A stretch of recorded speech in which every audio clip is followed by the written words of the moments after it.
स्मरण रहे पार्थ, यदि कर्ण अश्वत्थामा की सहायता के लिए वहां पहुंच गया तो हमारी योजना विफल हो जाएगी।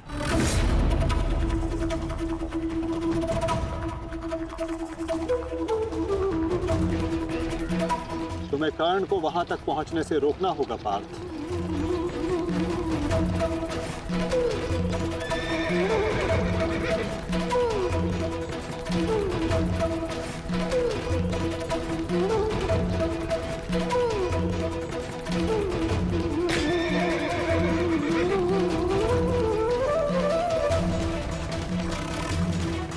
हमें केवल अश्वत्थामा के साथ बने रहना है। उसे किसी भी परिस्थिति में अकेला नहीं छोड़ना है। सत्यसेन, शीघ्रता करो।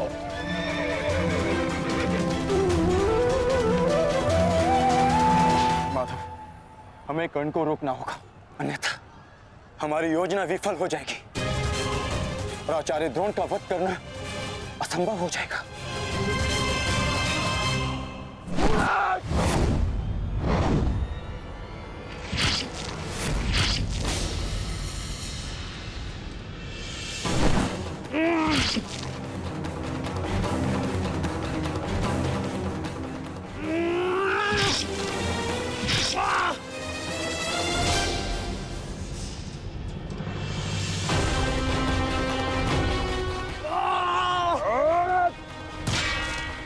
अभी भी समय है, लौट जाओ।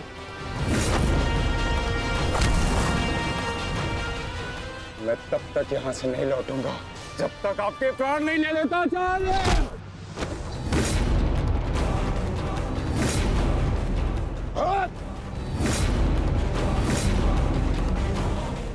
कहा था मैंने कि मैं पिता और पुत्र का वध एक दिन में नहीं करना चाहता, परंतु तुमने मुझे विवश कर दिया।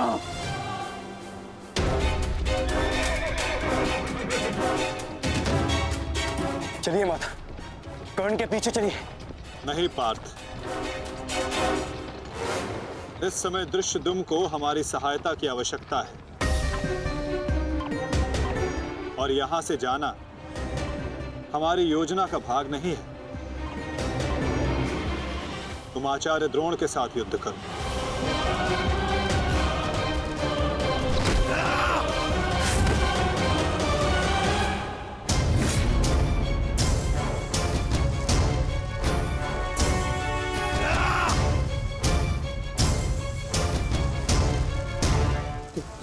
दूर हटो, मैंने कहा दूर हटो, मैंने तब परिणाम ठीक नहीं होगा। दूर हटो। देखा देश, अंत समय आने पर भी कुछ मूर्खों की अकड़ नहीं जाती, उनकी अकड़ उनके मृत्यु के साथ ही जाती है।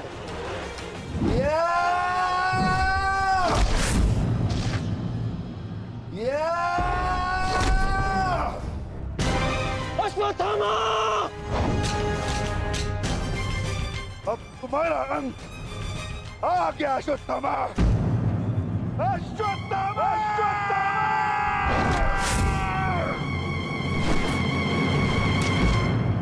ये तो भीम का स्वर है। कहीं ऐसा तो नहीं कि भीम अश्वत्थामा के साथ द्वंद्व कर रहा हो। मुझे शीघ्र वहां पहुंचना होगा। भीम की गर्जना का आशय आप भी समझते हैं आचार्य कि ये द्वंद्व समाप्त हो गया है और इस द्वंद्व के समाप्त होने से प्रतीत होता है कि अश्वत्थामा का वध हो चुका है आचार्य।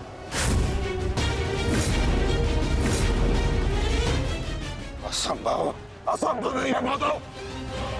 द्रोण का पुत्र अश्वत्थामा, और जब तक द्रोण जीवित है अश्वत्थामा को कुछ नहीं हो सकता। मेरा हृदय कहता है कि मेरा पुत्र जीवित है, कुछ नहीं हुआ उसे। और वैसे भी मुझे आपके बातों पे विश्वास नहीं है माधव। यही विचार पांडवों का भी था आचार्य कि युद्ध भूमि में उनके रहते हुए अभिमन्यु का वध नहीं हो सकता, उसकी मृत्यु नहीं हो सकती। परंतु ऐसा नहीं हुआ आचार्य। जब काल के रूप में जयद्रथ आ सकता है तो काल के रूप में विकोदर भीम भी आ सकते हैं। काल की गति को कोई नहीं रोक सकता आचार्य।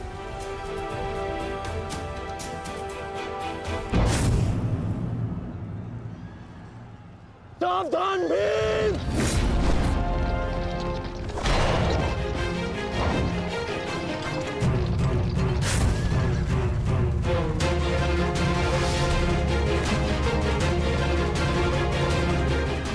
अश्वत्थामा, अश्वत्थामा, तुम ठीक हो? तुम ठीक हो? हाँ अंगराज।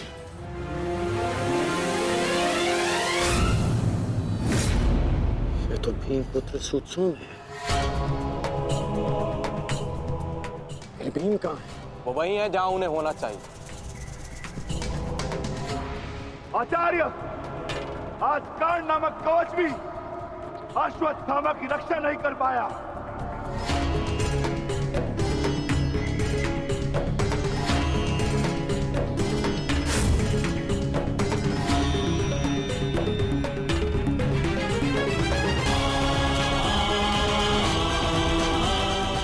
ये पांडवों की योजना है, मुझे आचार्य द्रोण से दूर रखने के लिए। अंगराज, आप कहना क्या चाहते हैं? क्या कहना चाहते हैं अंगराज? आज पांडवों का लक्ष्य तुम नहीं, आचार्य द्रोण है। और सत्य है ये, मेरा पुत्र अभी तक जीवित है, कुछ नहीं हुआ उसे। सत्य कहो, सत्य कहो भीम।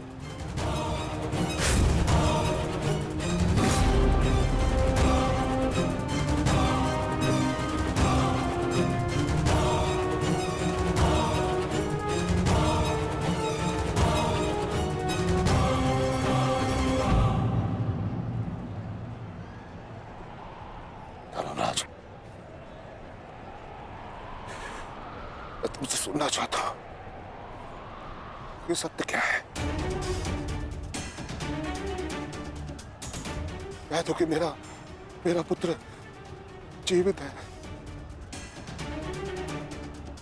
तुम्हारा उपयोग केवल मेरा ध्यान भटकाने के लिए था। मुझे इस बात का आभास क्यों नहीं हुआ? आचार्य द्रोण के प्राण संकट में है। चलो अश्वत्थामा, चलो। सत्य कह दो कि आज भी मेरा पुत्र जीवित है, कुछ नहीं हुआ उसे, कोई उसका वध नहीं कर सकता। कहता एक बार। युद्ध भूमि में तुम्हारा विकोदर भीम के साथ रहना अनिवार्य है युधिष्ठिर, क्योंकि आचार्य द्रोण जानते हैं कि विकोदर भीम असत्य बोल सकते हैं,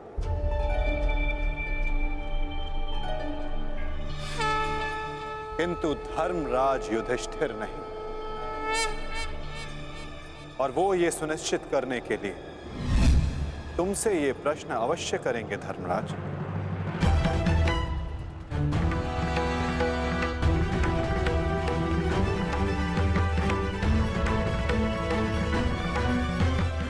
आप मेरे शत्रु हैं आचार्य, कौरवों के सेनापति। ये आवश्यक नहीं कि मैं आपके हर प्रश्न का उत्तर दूं। शीघ्र करो सत्यसेन। प्रश्न का उत्तर तुम्हें देना होगा धर्मराज। भले मैं कौरवों का सेनापति हूं, परंतु ये मत बोलो कि मैं तुम्हारा गुरु भी हूं। इसमें सत्य तुम्हें कहना होगा, बताना होगा मुझे। मेरा पुत्र जीवित है और यही सत्य है, मुझे पता है। श्रेष्ठ, बता दीजिए आचार्य द्रोण को सत्य क्या है? अधर्म को उसके घर में पराजित करने के लिए अधर्म की चौखट पार करनी ही पड़ती है युधिष्ठिर। ये सत्य है आचार्य द्रोण कि भीम ने अश्वत्थामा का वध कर दिया।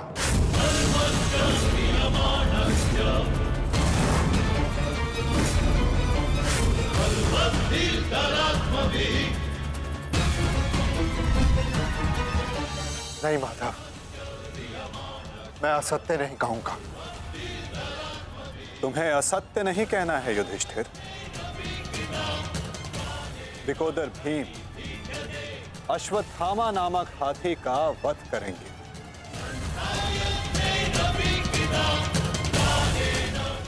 तुम्हें केवल यह कहना है कि अश्वत्थामा मारा गया। इससे ना तुम्हारा धर्म टूटेगा और हमारी योजना भी सफल हो जाएगी।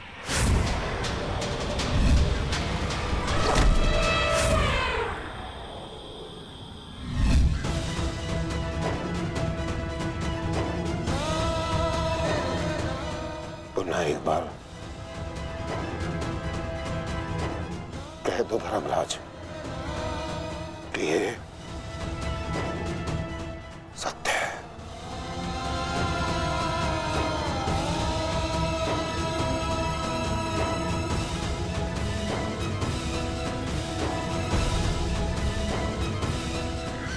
शीघ्र करो सत्यसेन। आपने बिल्कुल सही सुना आचार्य द्रोण।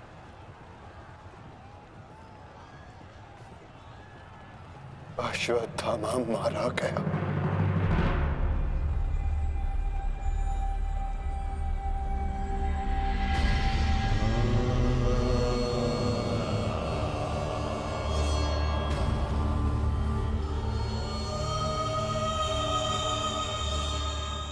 परंतु वो एक मनुष्य नहीं, एक हाथी था।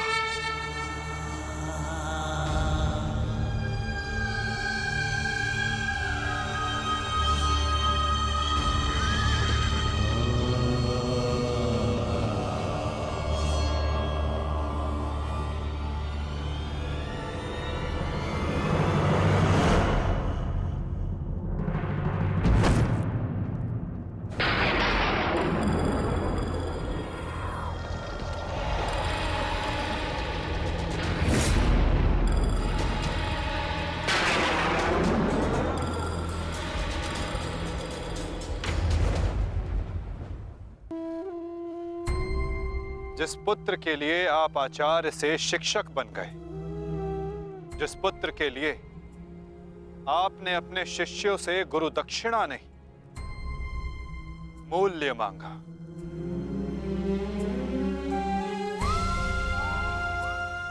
और उसी पुत्र के कारण आप एक एक करके अधर्म की सीढ़ियां चढ़ते चले गए आचार्य। मनुष्य प्रेम में उत्थान करता है, परंतु मोह में केवल उसका पतन होता है आचार्य। आप जिसे पुत्र प्रेम समझते रहे, वो पुत्र प्रेम नहीं, पुत्र मोह था आचार्य, और वही आपके पतन का कारण भी।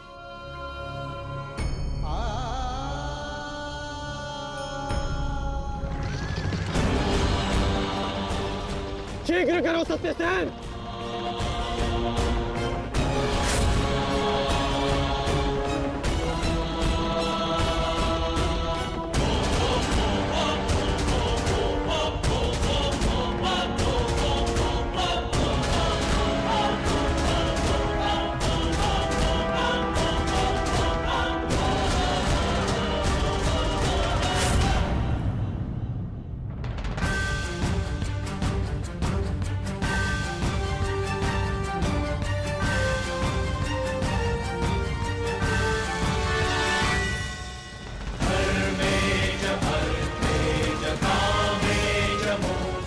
मेरा पुत्र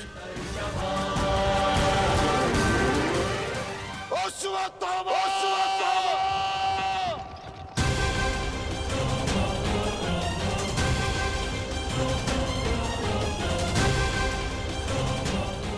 आपके साथ छल हुआ है आचार्य।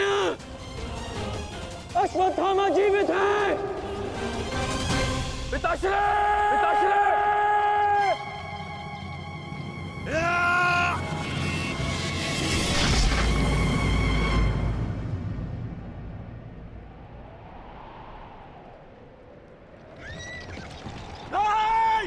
आचार्य!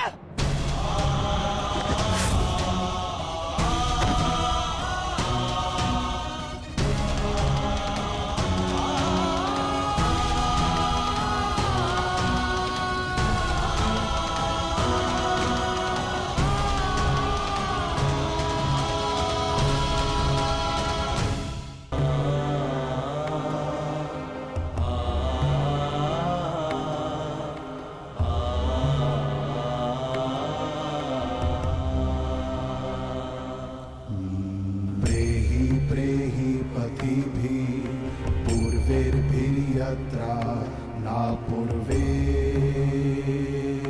पितरपर्युः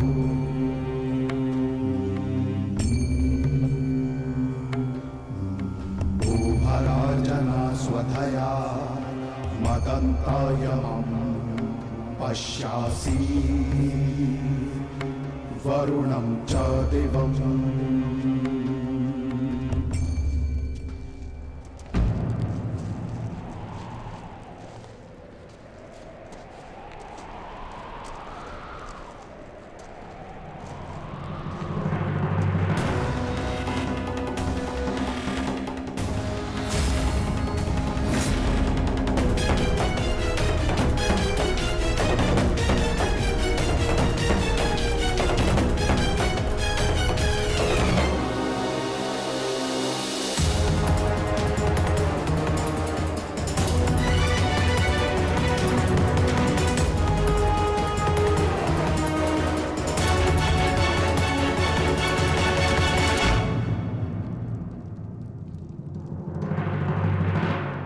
लोभी, कुटिल, छलिया, कपटी, महाविनाशी,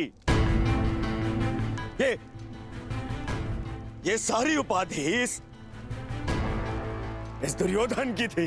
परंतु आज युधिष्ठिर तुमने मुझसे ये सारी उपाधियां छीन ली और अपनी बना ली। आज तुम इन सारी उपाधियों के सम्राट बन गए।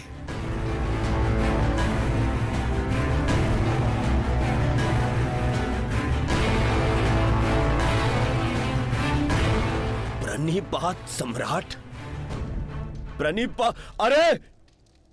अरे बोलो, सम्राट आए हैं। छल सम्राट युधिष्ठिर की जय बोलो, बोलो, छल सम्राट युधिष्ठिर की जय। परंतु सम्राट, मुझे समझाइए, अब कौन सा कार्य शेष रह गया? आपने यहां आने का कष्ट कैसे किया सम्राट? अरे कहीं ऐसा तो नहीं कि लकड़बग्घे की तरह गुरु आचार्य द्रोण के शव पर भोज मनाने आए हैं आप?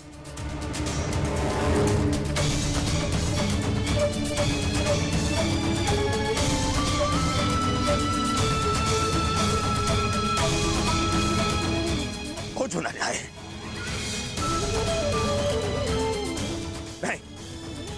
नहीं सम्राट, मैं क्षमा चाहूंगा, परंतु मैं इस बात की अनुमति नहीं दूंगा आपको।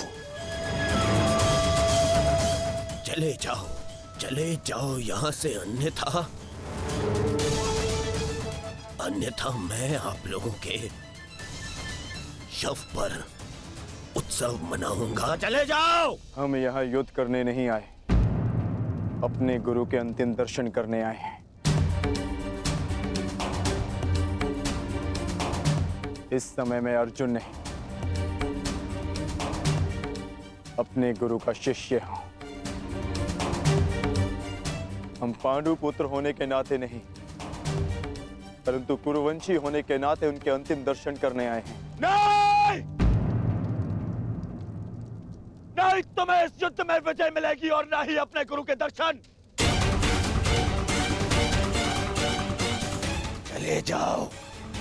चले जाओ यहां से, अन्यथा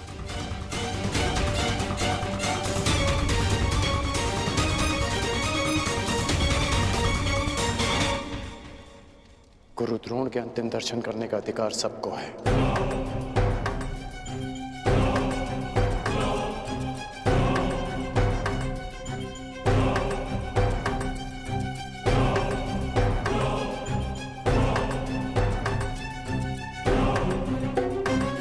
बहुत बड़ी गुरु दक्षिणा दी आपने अपने गुरु को, छल से मृत्यु दी तुमने अपने गुरु को। उन्होंने अनेकों दिव्यास्त्र सिखाए तुम सबको, परंतु विश्वासघात नामक अस्त्र का कोई उत्तर नहीं था उनके पास। धर्मराज, क्या उत्तर है आपके पास आपके छल का?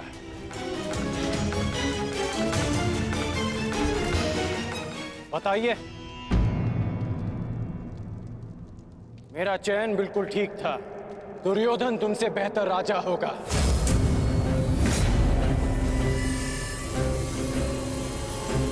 दुर्योधन की अनीतियों पर मैं क्रोधित हूं, परंतु तुम्हारी अनीतियों पर मुझे घृणा आती है। मित्र, शिष्य होने के नाते अपने गुरु के अंतिम दर्शन का अधिकार है इन्हें? नहीं, अंगराज ठीक कह रहे हैं मित्र।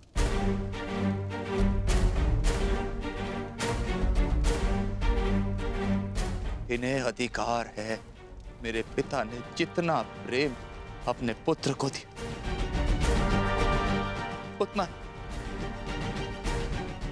किंचित अधिक इन पांडु पुत्रों को दी।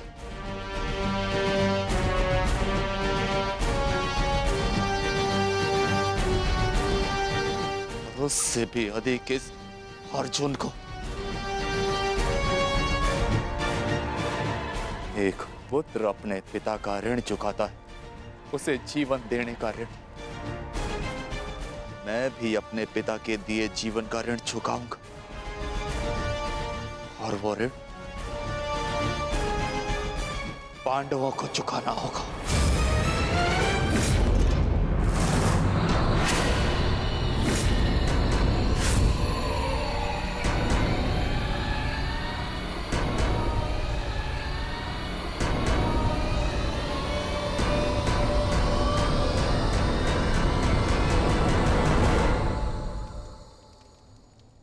पापियों और दैत्यों की भांति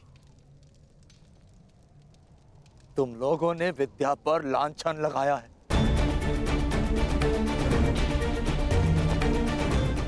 ज्ञान का नाश किया है तुम लोगों ने, नाश। धिक्कार, धिक्कार है तुम लोगों पर।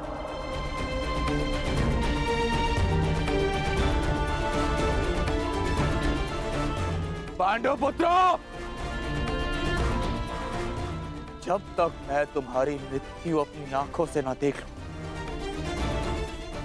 मुझे मृत्यु प्राप्त नहीं होगी। तुम्हारे वंश के साथ मृत्यु की होली खेलूंगा मैं। जिन बच्चों ने आज मुझे रोका, मैं उनकी सांसें रोक दूंगा।